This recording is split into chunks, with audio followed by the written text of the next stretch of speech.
Bismillah. Assalamualaikum warahmatullahi wabarakatuh. Assalamualaikum warahmatullahi wabarakatuh. Alhamdulillahirabbil alamin wassalatu wassalamu ala asyrafil anbiya'i wal mursalin wa ala alihi wa ashabihi rasulillahi ajmain. Asyhadu an la ilaha illallah wahdahu la syarikalah wa asyhadu anna Muhammadan abduhu wa rasuluh la nabiyya ba'dah amma ba'd.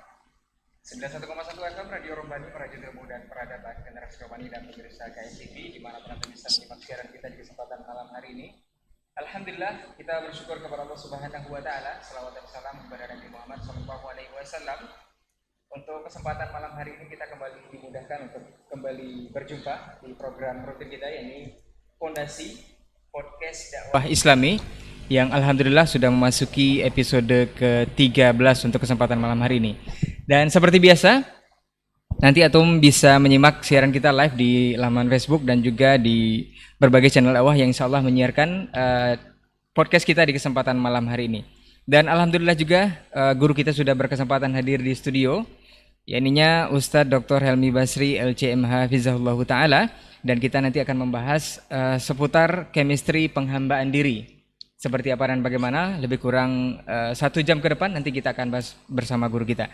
Kita sapa dulu beliau. Assalamualaikum warahmatullahi wabarakatuh, Ustaz. Assalamualaikum warahmatullahi wabarakatuh. Gimana kabar antum, Ustaz? Alhamdulillah. Baik, sehat ya? Alhamdulillah. Alhamdulillah. Tapi Ustaz, kita sudah memasuki episode per episode dan sudah sampai ke episode ke-13 sepertinya. Ini bukan angka yang dinyatakan seperti ini, Ustaz. Bukan angka sial ya. Episode ke-13 kita membahas satu tema, yaitu chemistry penghambaan diri. Chemistry boleh diartikan senyawa atau keterkaitan atau hubungan, keterikatan sepertinya. Ada apa dengan penghambaan diri ini? Nanti kita akan bahas, Ustaz. Untuk lebih awal atau di pertanyaan awal, kita akan berkaca dari hadis yang sudah populer atau sudah mungkin saja sudah banyak yang hafal juga, Ustaz ya. Hadis Jibril ini yang sebenarnya kita ingin tahu ini, Ustaz, apa perbedaan mendasar antara muslim, mukmin, kemudian muhsin, atau boleh dikatakan Islam, iman, dan ihsan, Ustaz. Dalam aplikasinya dalam kehidupan beragama. Ini seperti apa, Ustaz? Fadal. Baik. Bismillahirrahmanirrahim. Alhamdulillah wassalatu wassalamu ala Rasulillah wa ala alihi wa sahbihi wa mawalah. Para pendengar dan para pemirsa yang menyaksikan dan yang sedang mendengarkan acara kita pada malam hari ini, yang berbahagia dimanapun berada, kita bersyukur pada Allah Subhanahu wa Ta'ala kembali pada malam hari ini dimudahkan untuk mengisi waktu dengan hal-hal yang mudah-mudahan ini bisa menjadi pahala bagi kita bersama. Karena salah satu dari cara mengisi waktu agar berisi pahala itu adalah ketika kita membaca ayat-ayat Allah, membaca hadis-hadis Rasulullah Sallallahu Alaihi Wasallam untuk meningkatkan pengetahuan agama kita. Tema kita pada malam hari ini chemistry ya. Nah. Biasanya istilah ini dalam ilmu kimia ini ya. Senyawa. Senyawa. Tetapi nampaknya memang perlu kita kaitkan dengan persoalan agama kita. Dalam hal ini adalah reaksi penghambaan diri kita. Bahwa penghambaan diri kita kepada Allah Subhanahu wa Ta'ala harus ada reaksinya dalam kehidupan kita sehari-hari. Kalau kita menghambakan diri kita secara benar, maka pasti akan memberikan kebaikan dan kebahagiaan dalam kehidupan kita. Tapi kalau seandainya penghambaannya itu salah, kita tidak akan mendapatkan kebahagiaan dan arti hidup yang sesungguhnya. Dan ternyata hubungannya dengan istilah chemistry ini, Imam Al-Ghazali itu menulis sebuah buku judulnya Kimia As-Sa'adah. Kimia As-Sa'adah. Kimia itu kan chemistry ya. Sa'adah, bagaimana Sa'adah itu bisa kita dapatkan. Jadi beliau bahas di situ seputar bagaimana membersihkan jiwa dari berbagai macam penyakit yang tidak baik, sifat al-radhilah gitu ya. Dibersihkan diri dari sifat-sifat yang tidak terpuji dan diisi kemudian dengan berbagai hal-hal yang baik. Tentu saja beliau dengan pendekatan tasawufnya, karena beliau adalah salah satu dari yang mendalami bagian itu. Tapi yang terpenting adalah ketika beliau memberi judul Kimia As-Sa'adah. Syekhul Islam Ibn Taimiyah juga punya sebuah buku Al-Ubudiyah. Al-Ubudiyah. Hakikat penghambaan diri itu seperti apa. Nah, jadi ini akan kita coba bahas bahwa apa yang telah kita laksanakan selama ini, penghambaan diri kita kepada Allah Subhanahu wa taala selama ini memang harus berbuah kebaikan dalam kehidupan. Dan ini sebenarnya membuat kita semakin yakin bahwa salah satu dari nikmat Allah yang terbesar dalam kehidupan kita itu adalah ketika beliau utus seorang Rasul. Ketika diutus seorang Rasul, itu sesungguhnya adalah nikmat yang luar biasa yang diberikan oleh Allah bagi kehidupan kita. Kenapa demikian? Karena Rasul itulah yang memberitahukan kepada kita bagaimana cara menghambakan diri kita kepada Allah dengan benar. Tanpa ada Rasul yang diutus, mungkin kita akan bingung. Kita akan terombang-ambing bagaimana cara kita menghambakan diri kita kepada Allah Subhanahu wa taala. Oleh karena itu, siapa yang ingin benar dalam menghambakan dirinya kepada Allah, maka satu-satunya cara adalah mengembalikannya atau melihat kepada apa yang telah diajarkan oleh Rasulullah Sallallahu Alaihi Wasallam.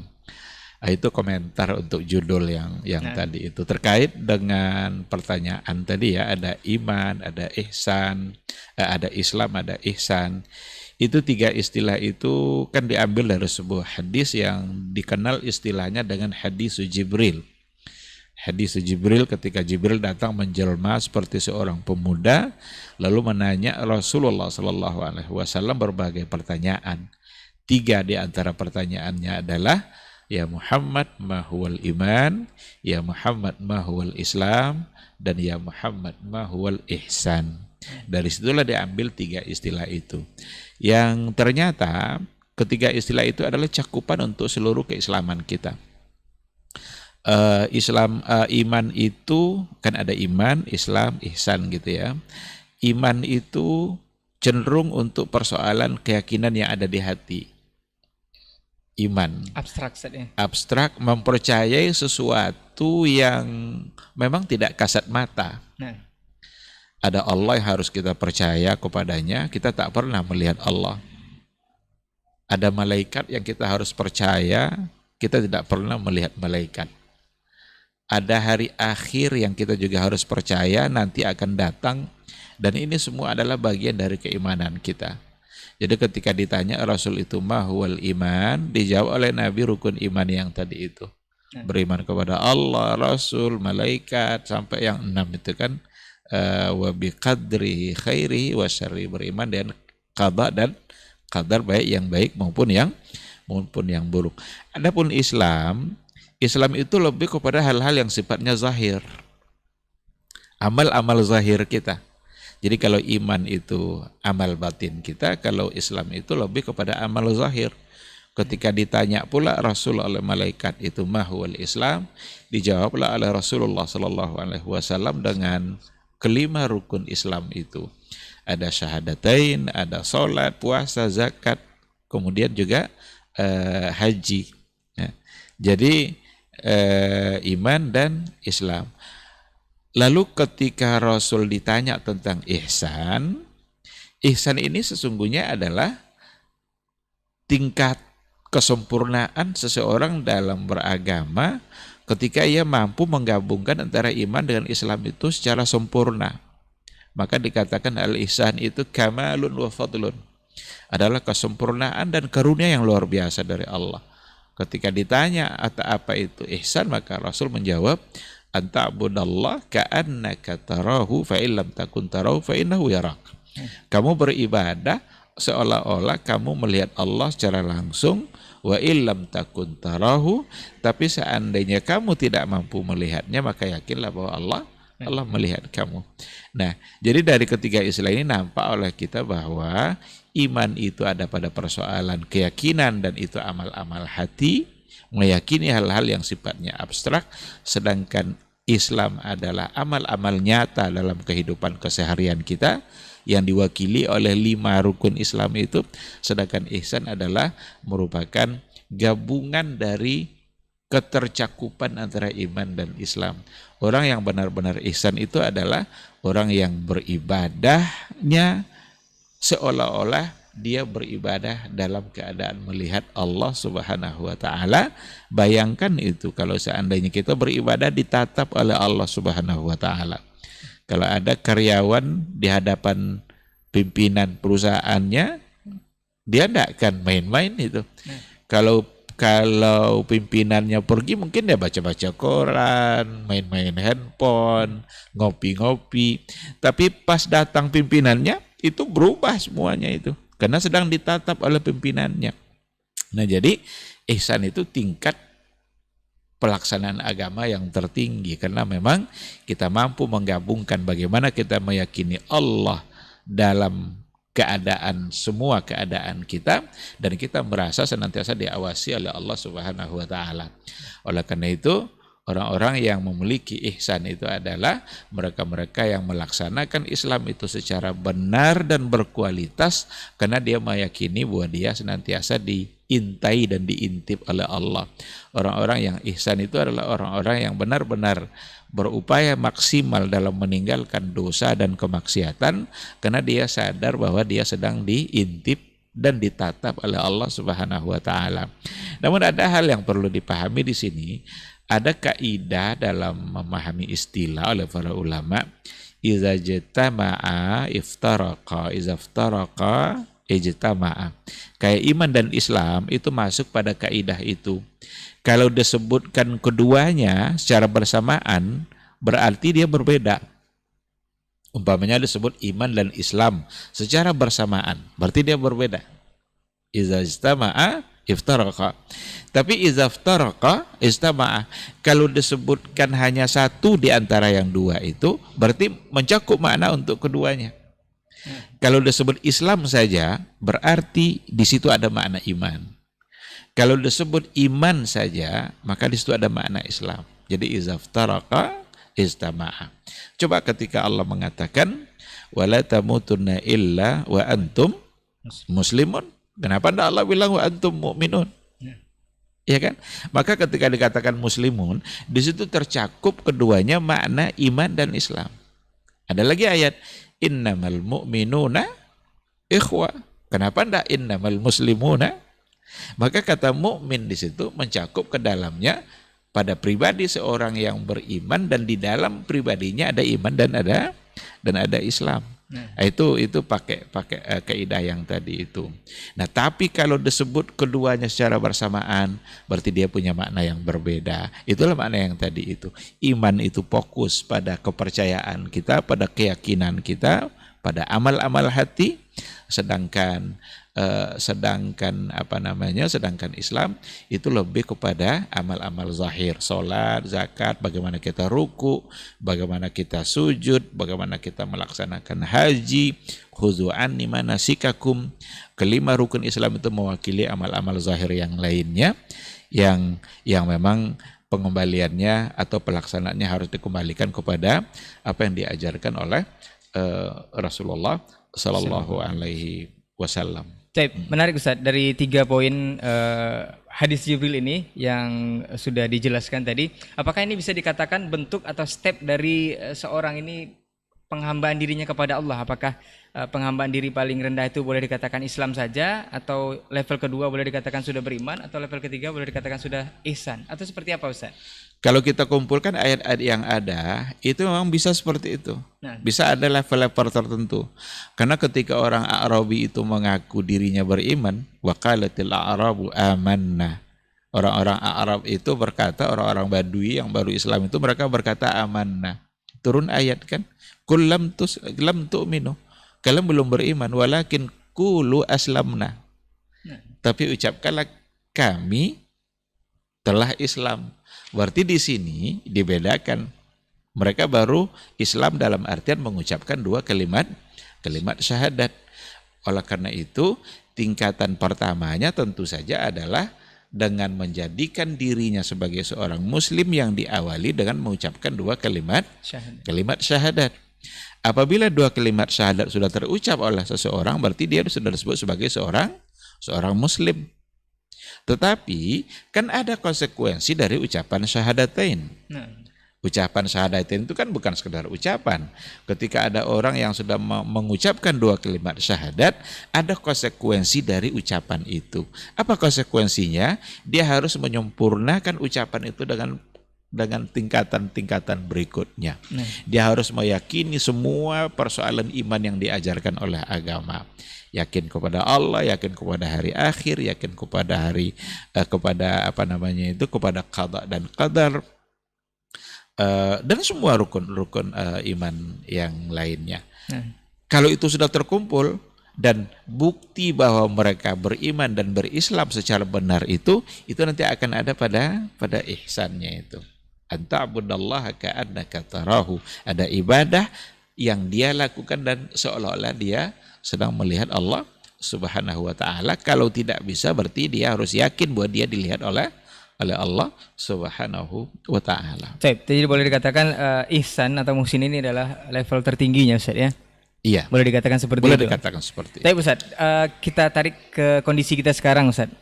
Ini kita ulang-ulang lagi bahwa hadis ini juga populer dan ini memang salah satu sunatullah bahwa perpecahan yang 73 itu mesti terjadi dan harus terjadi sesuai dengan sabda Rasul yang sudah digambarkan. Nah, dari satu garis lurus yang digambarkan Rasul dalam hadisnya itu, Ustaz, tentang manhaj dan metode beragama yang benar menurut pemahaman para salafus saleh, apa rambu-rambu atau poin-poin yang mesti dijaga agar kita bisa istiqomah, tidak melihat ke kanan dan ke kiri, Ustaz? Iya. Ada rambunya enggak, Ustaz? Saya kira memang kata kuncinya ada pada iman. Nah, iman itulah yang akan membuat kita istiqamah. Ketika kita mulai menyimpang, ini ada persoalan dalam iman kita. Maka disifatilah iman itu kan, kalau iman manusia itu kan yazidu wa yanqus. Kadang bisa bertambah, yazidu bit ta'ah wa yanqusu bil ma'siyah, bisa bertambah dengan ketaatan dan bisa pula berkurang dengan kemaksiatan. Bertambah dengan ketaatan itu artinya menggabung antara iman dengan Islam. Karena ketaatan itu adalah bagian dari amal zahir yang memang diperintahkan oleh agama, yang membuat imannya senantiasa meningkat. Tapi kalau amal zahirnya ini sudah berkurang, imannya nanti akan menurun. Iman menurun, istiqamah akan sulit untuk dipertahankan. Saya ingin ambil contoh yang sangat sederhana sekali. Ketika kita benar-benar percaya kepada malaikat, kita ambil satu contoh. Malaikat ada yang disebut sebagai raqibun atid. Wa ma yalfizu min qaulin illa ladaihi raqibun atid. Kita wajib percaya, harus kita meyakini bahwa dalam kehidupan kita ini senantiasa di sisi kita ada raqibun atid. Ada malaikat pencatat yang baik, ada malaikat pencatat yang buruk. Ini bagian dari iman. Kalau bagian dari iman berarti tidak dilogikakan. Jangan coba-coba nanti tengok kiri mana malaikatnya. Tengok kanan mana malaikat? Tidak ada malaikat. Berarti kita sudah melogikakan iman. Iman tidak tepat untuk dilogikakan. Karena kalau segala-galanya bisa dilogikakan, tak perlu ada kata iman. Adanya kata iman itu menandakan bahwa akal di situ tidak dipentingkan. Tidak dipentingkan dalam artian ya jangan salah paham lagi. Jangan tidak pakai akal pula. Jangan tidak pakai akal gitu. Tetapi kita mengimaninya melalui keyakinan kita. Tidak mesti kita cari-cari pembuktiannya melalui akal. Karena tidak akan ketemu. Di kanan ada raqib, di kiri ada atid nanti. Pencatat baik, pencatat buruk. Tidak nampak malaikat itu kan. Rasul juga bilang di setiap jengkal bumi Allah itu ada malaikat yang bersujud. Coba kita keluar ke situ, mana malaikat yang sedang sujud? Nah, tapi perlu kita percaya. Nah sekarang kalau seandainya kita percaya bahwa di sisi kita ada malaikat itu, setiap kali kita terniat untuk berbuat maksiat, ingat malaikat itu tidak pernah lalai dalam catatannya.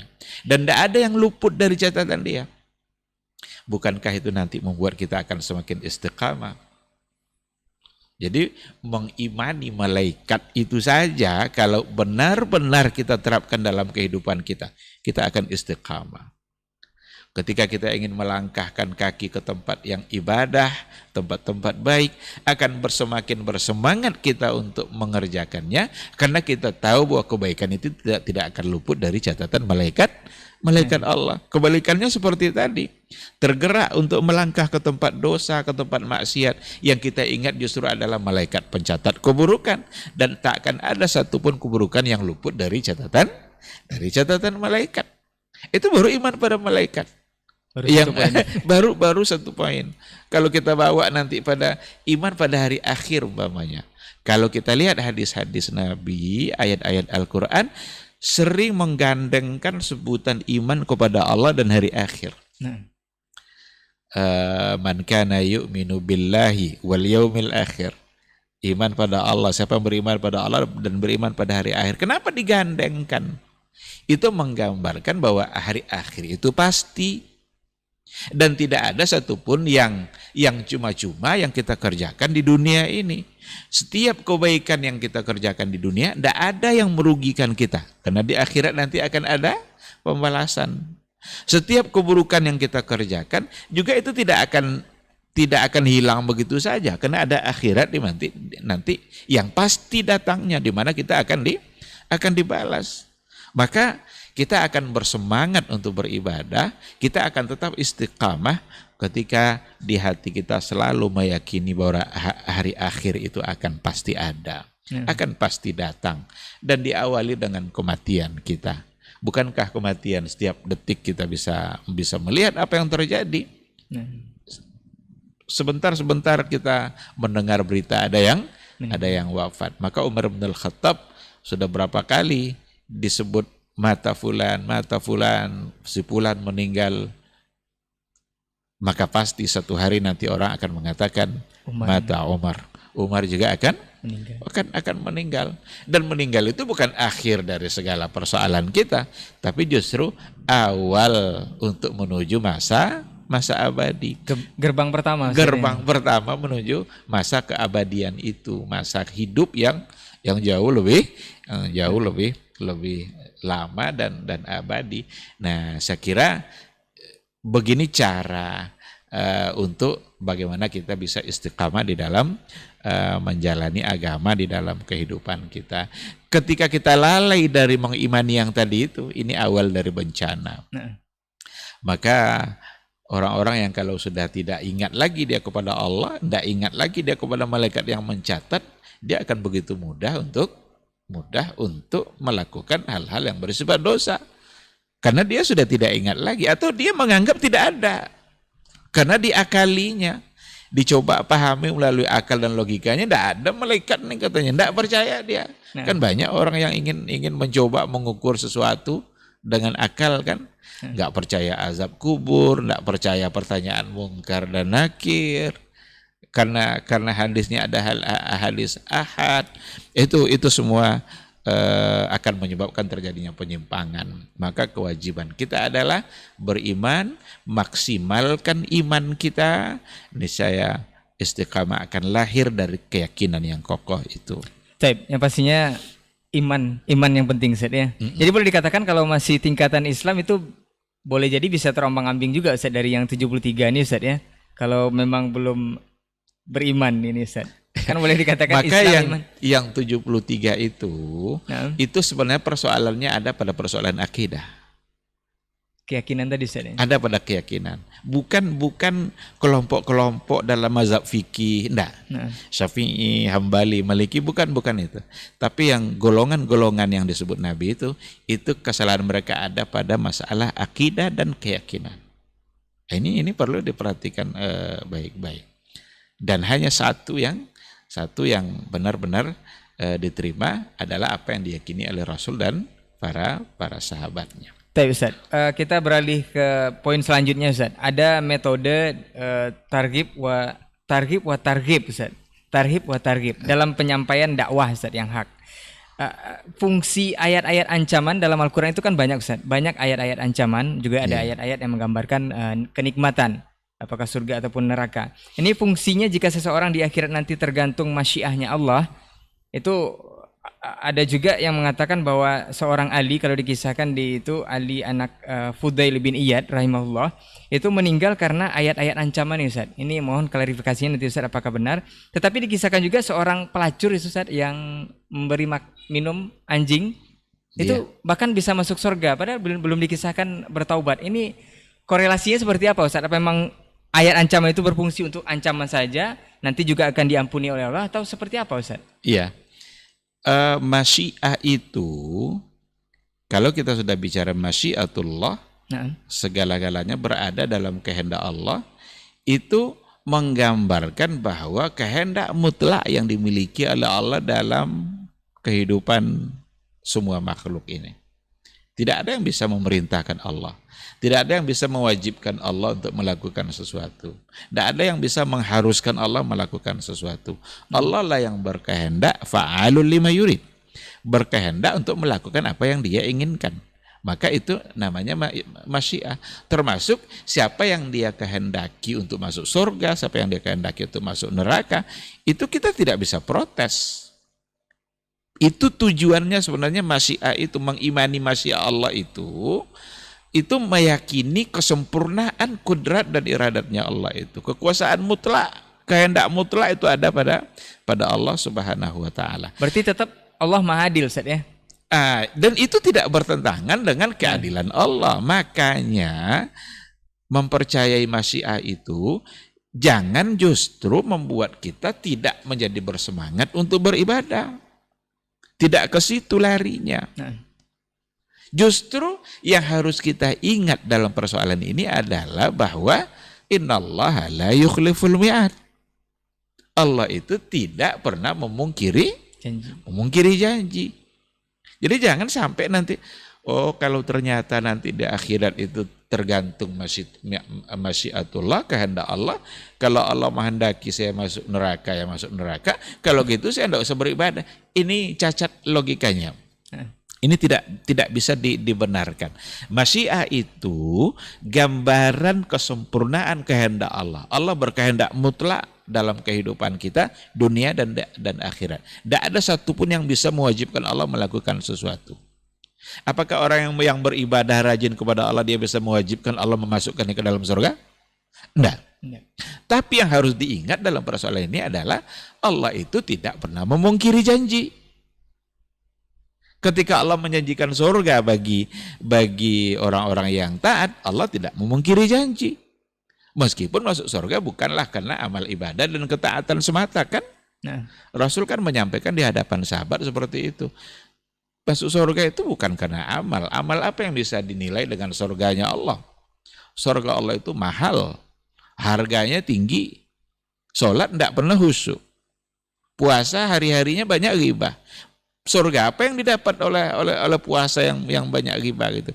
Tapi kata Rasul, masuk surga itu karena karunia Allah. Maka kita beribadah agar mendapatkan karunia dari Allah yang menyebabkan kita nanti bisa masuk surga.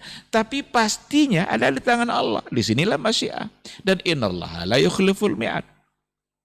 Ada penjelasan yang menarik dari sebuah buku yang dijelaskan oleh Ibnul Qayyim al-Jauziyah, ketika beliau membahas tentang al-wa'du, ada janji baik, ada janji buruk. Janji baik adalah untuk surga, janji buruk adalah untuk mendapatkan neraka. Yang innallaha la yukhliful mi'ad itu janji baik. Tetapi untuk janji buruk dalam artian neraka, Allah berkehendak semau dia. Ada orang yang dengan dosa yang dia lakukan, tapi Allah maafkan, tidak jadi dia masuk neraka. Itu hak Allah. Kalau ada yang protes, kenapa dia masuk surga? Padahal dia adalah ahli melakukan perbuatan orang-orang masuk neraka. Allah akan bilang, apakah dengan masuknya dia ke surga itu hak kamu terabaikan? Apakah membuat saya tidak adil kepada kamu? Ternyata tidak. Allah tetap memberikan keadilan kepada orang lain yang sudah berbuat baik. Maka kata Ibnul Qayyim, yang la yukhliful mi'ad itu untuk sesuatu yang balasan-balasan kebaikan. Tidak pernah dipungkiri oleh Allah. Tapi untuk balasan-balasan keburukan, karena rahmat dan kasih sayang Allah itu mengalahkan murkanya, sehingga bisa saja Allah memaafkan orang-orang yang berbuat salah. Yang tadi itu kan ada seorang perempuan yang dikisahkan dari cerita Bani Israel, perempuan yang nakal, perempuan yang asusila, yang suka berbuat menyimpang. Tapi pada satu kesempatan dengan ketulusan hatinya, melihat seekor anjing yang kehausan, dia menolong dengan segala ketulusan hatinya sehingga anjing itu bisa minum. Kebaikan itu ternyata bisa membuat Allah memaafkan dia dan membuat dia bisa menjadi masuk surga. Itu hak Allah, itu kehendak Allah. Kita tidak bisa protes. Dan jangan disalahgunakan hadis ini. Oh, kalau begitu kita berzina aja lah sering-sering, nanti dapat anjing kasih minum. Kopi lagi saya. Atau kasih mungkin apa gitu kan, jus apa. Tidak begitu cara memahaminya. Kalau begitu nanti akan salah paham terus kita.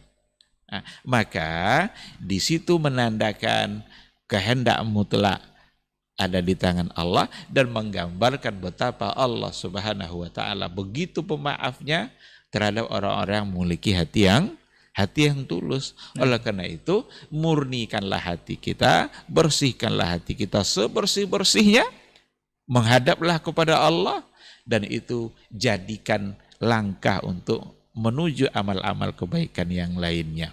Begitu yang seharusnya kita memahaminya. Jadi oleh karena itu sekali lagi persoalan masyiah sesungguhnya adalah bukti bahwa Allah berkehendak mutlak dalam kehidupan kita. Tidak ada satupun yang bisa protes terhadap apa yang dilakukan oleh Allah Subhanahu wa taala. Yang pastinya semua yang dilakukan Allah atas masyiahnya itu tetap Allah Maha Adil, ya. Tanpa mengurangi hak-hak hambanya. Tanpa mengurangi hak yang menarik, Ustaz. Kita masih berkaitan dengan masyiahnya Allah ini, Ustaz. Kita tahu bahwa syirik atau menyekutukan Allah adalah dosa paling besar dan dosa terbesar yang katanya bisa jadi satu-satunya dosa yang tidak terampuni, Ustaz. Ini detail teknisnya seperti apa, Ustaz? Karena ada yang bilang semua dosa itu bisa diampuni dengan taubat. Hatta syirik sekalipun. Iya. Ini seperti apa penjelasannya, Ustaz? Iya, jangan sampai salah paham ya ketika ada Allah Subhanahu wa taala yang mengatakan dalam Al-Qur'annya, "Innallaha la yaghfiru ayyushraka bihi wa yaghfiru ma duna dzalika liman yasha." Sesungguhnya Allah tidak akan mengampuni dosa syirik, dan Allah mengampuni dosa selain syirik bagi siapa yang dia kehendaki. Tidak diampuninya dosa syirik yang dimaksud di sini adalah ketika dia tidak menyatakan taubat dan permohonan ampunnya dari dosa syirik itu selama hidup. Umpamanya dia berbuat syirik, disembahnya kubur, sujud-sujud dia kepada kuburan, disembahnya patung dan lain sebagainya. Dia tidak menyatakan taubatnya dari kesalahan itu sampai dia wafat nanti. Berarti kan dosa yang dibawa mati. Nah, itu yang tak akan diampuni oleh Allah Subhanahu wa taala berdasarkan ayat tadi.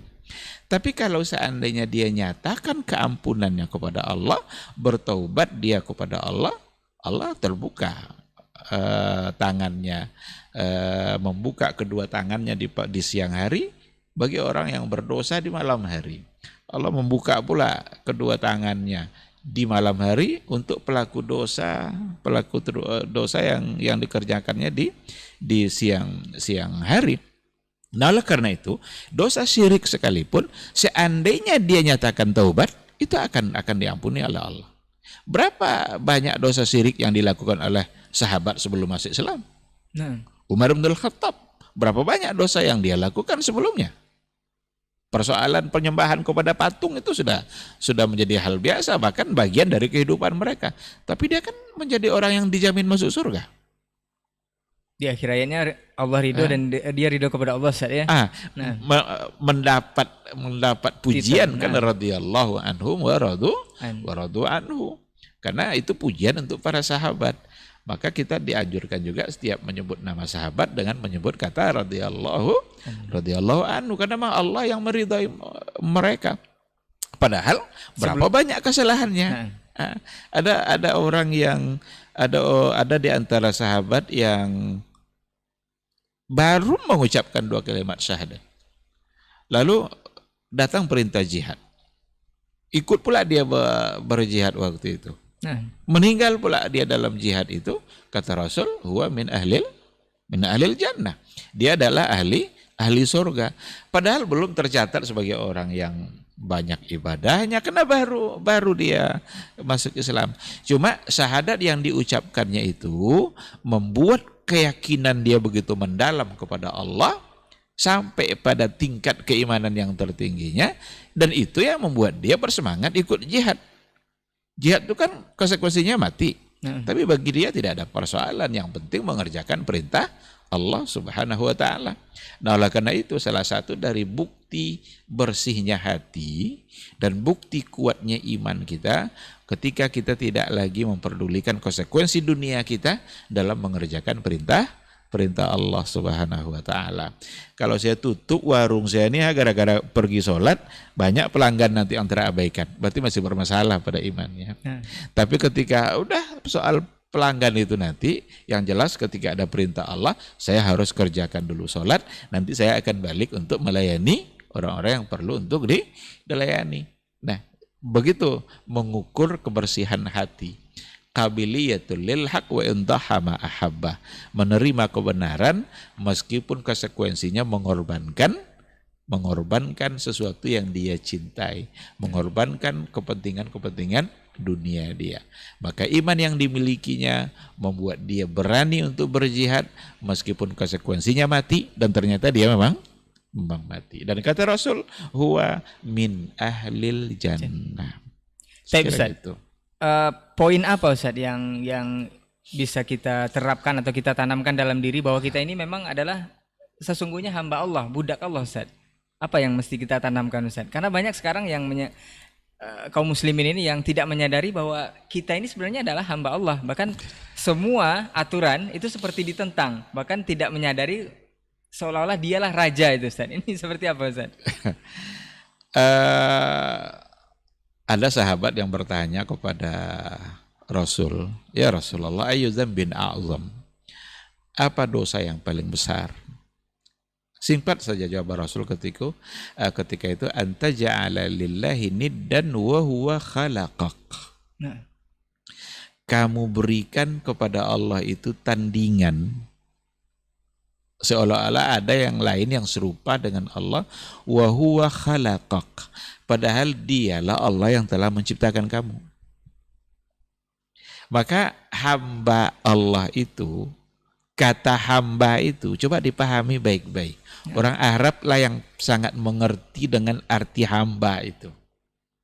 Jadi ketika Islam diturunkan di Arab, walaupun hanya bukan untuk orang Arab, tetapi kata abdun di Arab itu sangat terkenal ketika itu. Karena persoalan hamba sudah ada jauh sebelumnya di masa jahiliyah kan. Apa kedudukan seorang hamba di mata mereka? Di mata tuannya hamba itu seperti apa? Hamba itu tidak bisa berbuat apa-apa di depan tuannya. Dia tidak menentukan dirinya sendiri. Dia harus tunduk kepada semua yang diperintahkan oleh tuannya. A kata tuannya, A kata dia. Tidak boleh B. Kalau B nanti bisa dia dijual tuannya. Atau mau dipukul, mau dirantai, tidak bisa dia mengelak gitu. Karena tuannya berhak berbuat apa saja. Nah, ketika dikatakan bahwa kita ini adalah hamba Allah, sesungguhnya kedudukan kita adalah seperti itu. Allah berhak menentukan berbuat apa saja terhadap kita. Kita tidak bisa protes. Dia yang mengatur kehidupan kita, dia yang menghidupkan kita, dia yang memberikan kehidupan. Kehidupan kita ini dia yang memberikan. Rezeki yang kita makan itu dia yang memberikan. Kalau dia tidak beri kita rezeki, tidak ada rezeki kita. Kalau kata Allah kamu mati, mati kita. Itu yang hamba itu. Jadi kalaulah ada orang yang merasa dia yang sudah menempati posisi bukan lagi hamba tapi di atas itu, dia menganggap dirinya sebagai Rabb, sebagai ilah, ini kesalahan besar pasti. Pasti itu karena akalnya yang sudah benar-benar membangkang kepada Allah, dan sama dengan Fir'aun. Fir'aun yang menganggap dirinya ana rabbukumul a'la, saya ini adalah Rabb kalian yang maha tinggi. Dikiranya dia bisa memberi makan semua orang-orang Mesir, masyarakatnya ketika itu. Dikiranya itu kemampuan dia. Tapi dia sendiri ternyata diberikan kehidupan oleh Allah Subhanahu wa ta'ala. Diujilah Firaun itu dengan berbagai macam ujian kan. Tapi dasar Firaun itu tidak juga mau bertaubat, ujian terakhirnya ya tenggelam di laut. Saat tenggelam itulah barulah dia ingatkan, amantu bi Rabbi Musa, saya beriman dengan Rabbnya Musa. Padahal sudah sakarat. Tidak ada lagi, tidak diterima lagi.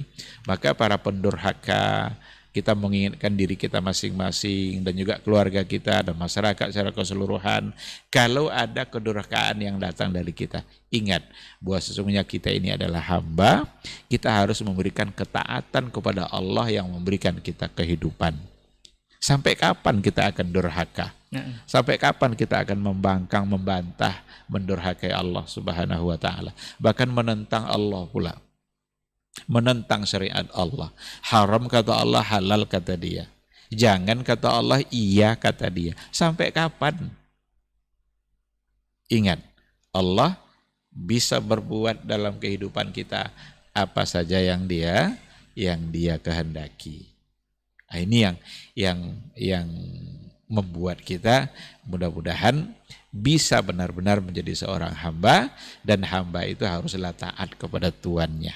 Hamba Allah berarti harus memberikan ketaatannya hanya kepada Allah Subhanahu wa ta'ala yang telah memberikannya kehidupan dan memberikan semua kebutuhan-kebutuhan dalam kehidupan dia. Baik, berarti harus tahu dulu sebenarnya arti hamba yang sebenarnya, khususnya untuk yang sudah belajar bahasa Arab mungkin bisa memahami juga, atau konteksnya memang orang Arab sendiri yang paham akan hamba itu sendiri, Ustaz ya. Jadi kita memang harus banyak belajar. Kalau sekarang kan di kita kan tidak ada istilah hamba, tidak ada ya. Nah. Hanya saja banyak juga orang yang memperbudak orang lain.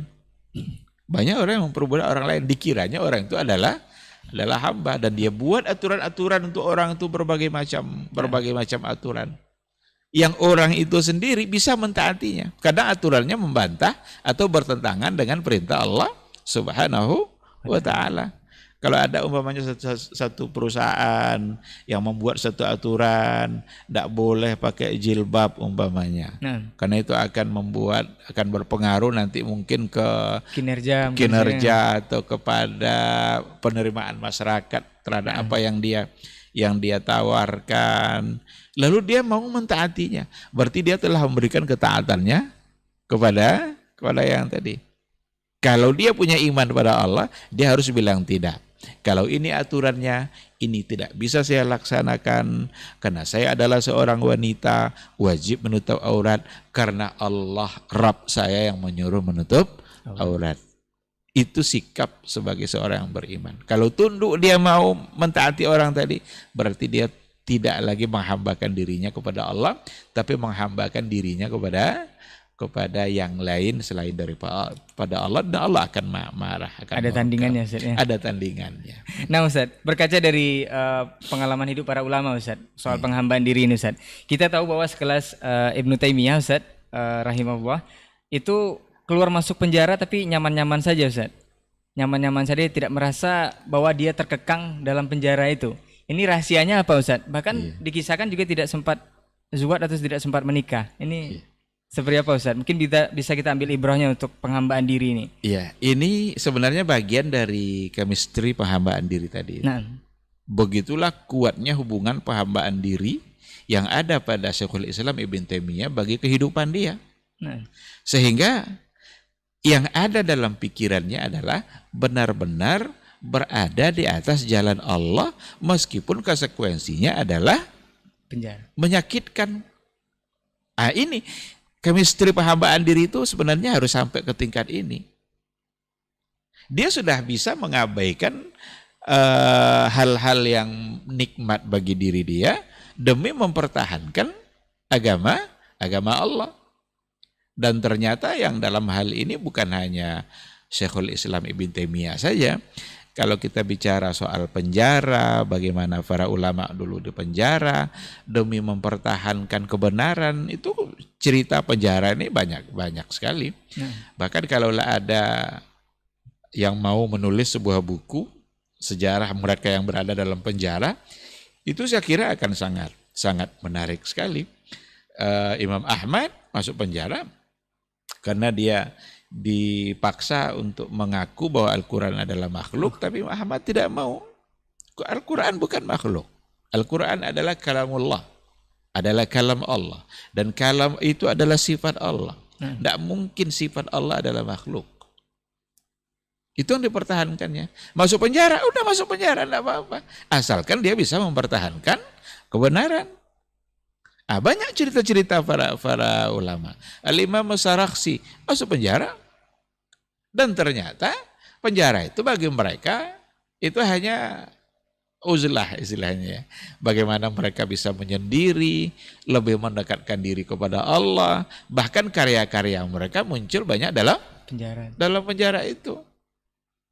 Sejarah itu bisa berlanjut terus, bahkan sampai ke Indonesia dulu Buya Hamka juga pernah diperlakukan dengan hal-hal yang seperti itu. Nah, oleh karena itu bentuk ketaatan, mempertahankan penghambaan dirinya kepada Allah dengan benar, itu membuat dia menikmati apapun yang akan dia hadapi nanti. Meskipun konsekuensinya adalah penjara. Terkait dengan dia tidak menikah, seperti Imam Nawawi kan juga dalam catatan sejarah dia tidak menikah. Ya mungkin karena punya pertimbangan-pertimbangan yang lain terkait dengan pembelaan agama. Karena dia sering keluar masuk penjara, ya bisa saja khawatir dia nanti dengan menikah dia akan menzalimi seorang wanita yang dinikahinya, karena sulit untuk memberikan hak-hak yang seharusnya didapatkan oleh seorang wanita sebagai istri. Maka pertimbangan dia memilih untuk tidak menikah, dan itu lagi-lagi adalah pertimbangan syar'i dalam membela agama. Apalagi dia tidak bisa mendengar ada orang alim yang punya ilmu kecuali dia ingin untuk menemui orang itu. Maka adalah rahalat al-ilmiyah, rihlah-rihlah ilmiah yang dilakukan oleh para ulama. Gimana mereka mencari para ulama untuk kemudian mereka belajar sampai tuntas, sampai selesai. Kapan lagi mereka menikmati kehidupan yang lain? Bagi mereka itu lebih pantas untuk didahulukan, sehingga mereka memilih untuk tidak menikah. Tapi yang jelas sikap-sikap seperti itu bagian dari senyawa yang tadi itu ya, chemistry penghambaan diri seorang Syekhul Islam Ibn Taimiyah. Nah Ustaz, menarik, mungkin sekelas ulama kita yang keluar masuk penjara banyak dikisahkan itu, hitung-hitung mungkin berkhalwat tadi Ustaz ya, menyeri berdua-duaan dengan Allah. Ini apakah memang beda Ustaz? Ini nanti disalahpahamkan juga Ustaz, berkhalwat dalam istilah fikih dan berkhalwat dengan istilah akidah. Ini ada beda atau memang sama aja Ustaz? Maknanya khalwat itu ya menyendiri gitu ya. Tapi kalau dibawa nanti kepada kajian fikihnya, dia punya maksud yang lain tentu saja. Karena khalwat itu la yakhluwanna rajulun bimra'atin illa ma'azi mahram. Tidak boleh laki-laki dan perempuan itu berkhalwat, berdua-duaan, illa ma'azi mahram, kecuali bersama mahram. Ada mahram yang menemaninya. Itu kalau kita bawa kepada kajian fikihnya. Kalau dibawa pada khalwat dalam artian yang tadi itu, kajian akidahnya, tentu tidak seperti itu. Bahkan malah dianjurkan ketika seseorang yang menyendiri bersama Rabbnya, bahkan salah satu dari yang mendapatkan naungan di akhirat kelak dari naungannya Allah itu kan seseorang yang berzikir sendiri di malam hari kan, seperti itu kan. Fafadat ainah, lalu air matanya menetes, dia bisa menangis dengan berkhalwatnya tadi itu. Maka itu khalwat yang terpuji. Tapi khalwat yang dalam fikih yang tadi itu khalwat yang tercela. Karena wa kana thalisuhuma syaitan. Kalau sudah ada dua orang yang berkhalwat, laki-laki dan perempuan, sembunyi-sembunyi dia, illa wa kana thalisuhuma syaitan, kecuali yang ketiganya itu adalah syaitan. Karena yang ketiganya adalah syaitan, maka berarti khalwat itu menggiring untuk melakukan perbuatan-perbuatan dosa, sehingga ia menjadi terlarang. Sedangkan khalwat yang satunya lagi, ketika menyendiri dengan Allah, berzikir, mengingat Allah, sampai meneteskan air mata, itu akan meningkatkan kekuatan iman dan ketakwaannya kepada Allah, dan itu adalah sesuatu yang terpuji. Nah Ustaz, ini perlu kita bahas, mungkin beberapa waktu belakang ini viral Ustaz, untuk masalah yang kita bahas, chemistry ibadah ini. Tadi sudah diingatkan kalau poin yang membuat kita sadar bahwa kita ini hamba, ada tidak sebab terbesar seorang itu bisa lupa bahwa dia adalah hamba, Ustaz. Kemudian apakah benar juga terjalin chemistry ini, chemistry penghambaan diri ini dengan menyatunya hamba itu dengan Allah? Ini beberapa waktu belakangan sempat viral nih Ustaz, menyatu dengan Allah ini Ustaz. Ini seperti apa Ustaz? Iya, yang menyebabkan seseorang lupa kalau dia adalah hamba itu adalah keangkuhan. Nah, seperti yang diungkapkan tadi Ustaz ya. Kesombongan dan keangkuhan. Kesombongan, keangkuhan itulah yang menyebabkan iblis lupa kalau dia sebagai hamba. Hamba itu kan harus memberikan ketaatan kepada Allah. Ketika iblis lupa kalau dia adalah hamba, diperintahkan sujud oleh Allah, dia tidak mau. Di situ ada kesombongan, ada keangkuhan. Aba wastakbar. Dia enggan dan dia angkuh atau sombong. Keangkuhan itulah yang mengeluarkan iblis itu dari surganya Allah. Maka kata Ibnul Qayyim al-Jauziyah, setiap kali hamba Allah melakukan dosa dan maksiat, pada saat itu di hatinya ada takabur. Pada saat dia melakukan dosa itu, di hatinya ketika itu ada kesombongan dan keangkuhan. Lupa dia kalau dia adalah hamba. Lupa dia kalau Allah itu maha kuat. Dikiranya dia lebih kuat daripada Allah. Dikiranya dia sudah tidak butuh lagi kepada Allah. Oleh karena itu, jangan pernah ada keangkuhan itu, karena akan melupakan dirinya bahwa dia adalah seorang hamba. Di sisi lain, jangan pula sampai nanti mengaku bahwa dengan ibadah yang dia lakukan, dengan zikir yang dia lakukan, membuat dia yang hamba tadi itu sudah bisa menyatu pula dengan Allah. Chemistry-nya Ustaz. Itu chemistry yang salah. Yang salah. Itu tertolak. Dan itu salah satu dari kesalahan yang ada pada orang-orang sufi ya. Pada sebagian kan dulu ada itu kan kayak Hallaj. Hallaj itu kan mengaku dalam jubah saya ini ada Allah. Sampai akhirnya dia dihukum mati karena kesalahannya itu kan. Jadi keyakinan yang mengatakan seperti al-hulul, kan hulul itu kan seolah-olah Allah itu bisa menyatu, atau wahdatul wujud, kesatuan yang ada ini sama, itu adalah Allah, karena Allah sudah menyatu dengan hambanya. Muncul di situ nanti kemungkaran. Ketika saya sujud, yang sujud ini siapa? Saya yang sujud, saya yang disembah. Karena dia mengaku sudah menyatu dengan Allah. Ini fatal. Ini akidah batilah. Ini akidah yang sangat tidak bisa diterima. Nabi Muhammad SAW orang yang paling taat di muka bumi Allah ini. Orang yang paling mulia di muka bumi Allah ini. Tapi tak pernah dia menganggap bahwa Allah menyatu dalam diri dia. Maka menyatu di situ jangan dipahami seperti yang dipahami oleh orang-orang sufi yang menyimpang tadi itu. Tetapi ketika kita beribadah dekat dengan Allah, seolah-olah kita melihat Allah dan seolah kita berada di hadapan Allah. Tapi kalau kita tidak melihatnya, maka yakinlah bahwa Allah yang melihat kita. Ini yang ihsan itu. Jadi jangan dipahami ihsan seperti yang dipahami oleh kelompok-kelompok yang menyimpang tadi itu, yang salah. Karena katanya ada juga tuduhan-tuduhan, mereka itu kan baru pada tataran iman Islam, pada tataran syariat, belum sampai pada ihsan. Mereka tak punya konsep ihsan. Karena ihsan itu katanya khusus ada pada orang-orang tasawuf. Ini salah. Kita bukan tidak suka pada tasawuf, tapi pada kenyataannya nampaknya beda antara konsep tasawuf dan orang-orang sufi.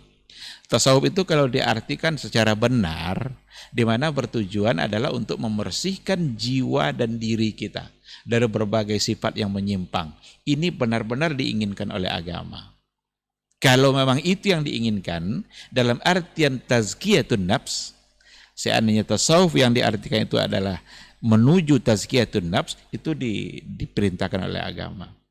Tapi berbanding lain nampaknya ketika kita bawa kepada fakta-fakta sufi yang ada. Apalagi zaman sekarang. Apalagi zaman-zaman sekarang ini. Berapa banyak penyimpangan-penyimpangan yang terjadi, yang kalau seandainya kadang-kadang kita ingatkan itu adalah sebuah kesalahan, kita malah dibully. Kita dianggap, kamu kan tidak mengerti tasawuf. Kamu kan tidak mengerti ilmu itu. Apakah dengan mengerti ilmu tasawuf kita bisa memiliki hal-hal yang aneh-aneh, bisa terbang, bisa tidak ditusuk pisau dan lain sebagainya? Berhati-hatilah dalam memahami agama. Arahkanlah tasawuf itu kepada hal yang baik untuk tazkiyatun nafs. Kalau itu tujuannya, mari sama-sama kita mensucikan diri kita. Hilangkan sifat-sifat yang tidak baik. Tapi kalau seandainya tujuannya sudah lain, apalagi kalau sampai nanti dengan tasawuf dia bisa menyatu dengan Allah, dia bisa bersama dan menyatu al-hulul wal ittihad.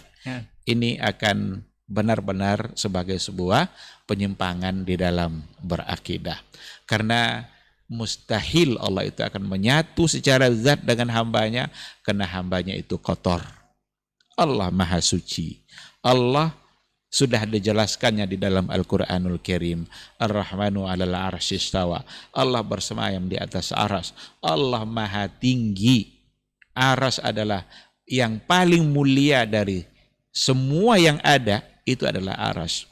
Maka pantaslah disifati bahwa Allah berada di atas yang mulia. Tetapi bukan karena Allah membutuhkannya, bahkan tidak pernah penyampaian-penyampaian rinci dari Nabi bagaimana dan seperti apakah Allah berada di atas arsy itu, apakah menyandar, apakah duduk, wallahu a'lam, itu bukan urusan kita. Kita hanya diminta untuk meyakini bahwa Allah yang menceritakan bahwa dia berada di atas arsy. Wallahu subhanahu wa ta'ala alam. Nah Ustaz, Masya Allah sudah hampir sampai 1 jam Ustaz perbincangan kita. Cukup menarik. Dan kita menjadi poin penutup ini Ustaz untuk sebentar lagi akan penutup tahun Masehi katanya. Ini menjadi amunisi penutup juga sebagian besar kaum muslimin itu bab toleransi Ustaz. Kita disibukkan dengan si Mary dan si Happy Ustaz. Kalau Mary kemarin udah lewat Ustaz ya. Iya. Dan tinggal Happy si Happy nanti akan menjelang nanti insya Allah. Yang jadi poin bahasan kita adalah Ustaz, apakah ini toleransi yang sebenarnya yang dilakukan saat ini, khusus untuk muslim saat ini, sebagian besar, apakah ini perlu diajarkan lagi kepada mukmin atau kaum muslimin kita, bab toleransi yang diajarkan Rasul, seperti yang diajar atau dicontohkan Rasul, atau ini adalah bentuk loss-nya atau hilangnya chemistry penghambaan diri ini Ustaz dalam bab akidah? Iya. Nah Ustaz, ketika makna toleransi itu datang dari orang-orang yang tidak benar pemahaman agamanya, maka kita mendapatkan artian yang salah. nah, Ketika toleransi diartikan oleh orang-orang yang jauh dari Allah, maka kita tidak akan mendapatkan arti yang sebenarnya. Apalagi kalau toleransi diartikan oleh orang-orang yang tidak beriman kepada Allah. Sekarang kita mengambil konsep toleransi dari Barat. Masa konsep toleransi kita ambil dari Israel, dari Yahudi? Toleransi apa yang mau kita dapatkan dari mereka yang penjajah semua? Islam adalah agama yang sangat sempurna. Salah satu dari bentuk kesempurnaannya adalah memberikan makna toleransi dengan benar. nah, Toleransi itu bukan berarti kita bersama-sama mengerjakan keyakinan yang lain. Nah, Lalu nanti sama-sama pula mengerjakan keyakinan yang ada pada Islam. Tidak seperti itu. Dulu kan Nabi kan sudah diajak itu kan, untuk menyembah patung sebentar, nanti sama-sama pula menyembah Robnya Nabi Muhammad. Tapi turun ayat kan. Maka persoalan akidah itu tegas sebenarnya Al-Quran itu lakum dinukum waliyadin.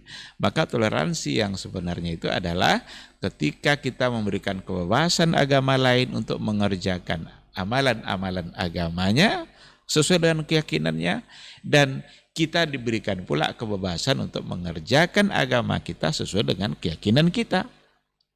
Bukan nanti kita dipaksa untuk mengerjakan apa yang mereka yakini, dan nanti kita ajak pula mereka untuk mengerjakan apa yang kita yakini. Itu tidak toleransi. Itu hanya bisa dilaksanakan oleh mereka yang sama-sama tidak taat pada agamanya. nah, Ada sholawat di gereja, ada zikir-zikir di gereja, ada azan di gereja. Apa untungnya bagi gereja azan itu? Apakah menambah kekuatan agama mereka, akidah mereka? nah. Kalau kekuatan politik mungkin ada di situ. Kita umpamanya, ketika mereka mengucapkan Idul Fitri, apa untungnya bagi kita? Tidak ada. Dan ucapan-ucapan seperti itu, mereka yang mengucapkan Selamat Natal, orang kafir yang mengucapkan Selamat Idul Fitri, itu hanya bisa dilakukan oleh mereka-mereka yang sama-sama tidak mentaati, yang tidak begitu mentaati Rabbnya. Kalaulah dia benar-benar taat kepada agamanya, niscaya mereka tidak akan bisa melakukan itu. Sama dengan ajakan nikah antar agama. Nah, Kan kita sama manusia nih. Tidak ada lagi beda di panah agama. Sesama apapun agama boleh menikah. Nikah beda agama. Hanya bisa terjadi pada mereka-mereka yang sama-sama tidak taat dengan agamanya. Kalaulah yang non-muslim itu, Nasrani umpamanya, taat dengan agama Nasraninya, tidak mungkin dia nikah dengan yang tidak Nasrani juga. nah. Muslim kalau benar-benar dia taat dengan Islamnya, tidak mungkin dia nyaman nikah dengan yang tidak seagama dengan dia. Nah, oleh karena itu, toleransi itu saling menghargai dalam melaksanakan agamanya masing-masing, bukan mengajak agama lain untuk mengerjakan apa yang dia yakini. Kita khawatir nanti kita salah dalam memaknainya dan justru kita mengacak-acak agama kita. Boleh jadi dikatakan kalau sebagian besar kaum muslimin yang kebablasan dalam bab toleransi ini, boleh dibahasakan tidak Ustaz, kalau mereka itu tidak paham dengan agamanya masing-masing. Boleh dibahasakan seperti itu Ustaz? Tapi wallahu a'lam, tapi itu indikasi. Nah, Itu sebagai indikator kekurang pahamannya dengan agamanya sendiri. Wallahu a'lam. Taib, jazakallah khairan Ustaz untuk waktunya malam hari ini. Mudah-mudahan Barakallahu ini bisa bermanfaat untuk antum dan antuna semuanya yang menyimak di kesempatan malam hari ini di podcast kita di Chemistry Ibadah, Chemistry Penghambaan Diri. Mudah-mudahan ini menjadi poin besar untuk kita benar-benar menghambakan diri kepada Allah Subhanahu wa taala dengan cara-cara yang benar dan sesuai dengan kaidah-kaidah yang sudah digambarkan oleh Rasulullah sallallahu alaihi wasallam dan juga agama kita. Sampai jumpa insyaallah di pekan depan dengan tema yang berbeda bersama guru kita insyaallah. Dan afwan untuk semua salah kata dan khilaf bicara, kita tutup dengan doa kafaratul majlis. Subhanakallahumma wa bihamdika asyhadu an la ilaha illa anta astaghfiruka wa atubu ilaik. Wassalamualaikum warahmatullahi wabarakatuh. Waalaikumsalam warahmatullahi